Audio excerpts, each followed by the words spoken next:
Halos 70 milyong piso, yan ang laman ng lima pa lang sa 12 vault na binuksan ng Presidential Anti-Organized Crime Commission sa sinalakay na BPO sa Bagak, Bataan.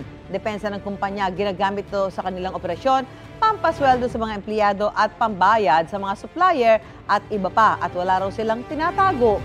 May unang balita si Salima Refran.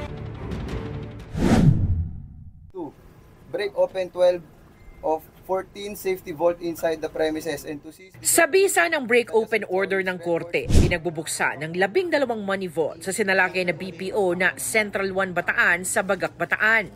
Ang mga hindi mabuksan ng access code ng kumpanya, binaklas ng Bureau of Fire Protection gamit ang portable spreader at iba pang equipment. Bulto-bultong pera ang nakita. Ang iba, nakabungkos na tigi 1 milyong piso at nakaplastic pa. May nakita ring mga US dollars at ibang currency. Nagpapatuloy yung inventory ng CIDG dito sa isa sa mga binuksang vault sa Central 1 Bataan. Bukod dun sa pagbibilang sa pera, ay nakakuha din sila ng mga dokumento na isa sa ilalim sa pagsusuri ng mga otoridad. Sinaksihan ang mga ito ng mga kinatawan ng PAOK, CIDG, AMLAC, maging mga taga-barangay at mga taga-Central 1 Bataan. Umabot sa mahigit 76 million pesos at halos 167,000 US dollars o abot sa halos 10 milyong piso ang nakuha sa 5 vault pa lang. Hindi pa kasama rito ang pera sa iba pang currency tulad ng Malaysian ringgit at Singapore dollar.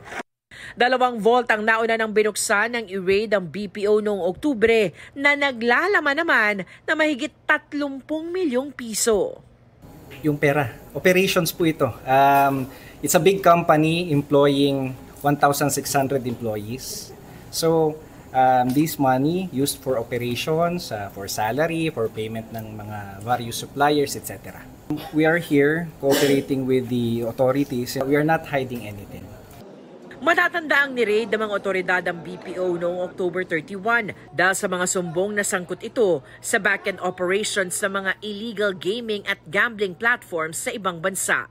Ayon sa PAOK, wala raw kaukulang permit mula sa PAGCOR ang BPO. Pinabulaanan naman ito ng pamunuan ng Central 1 Bataan.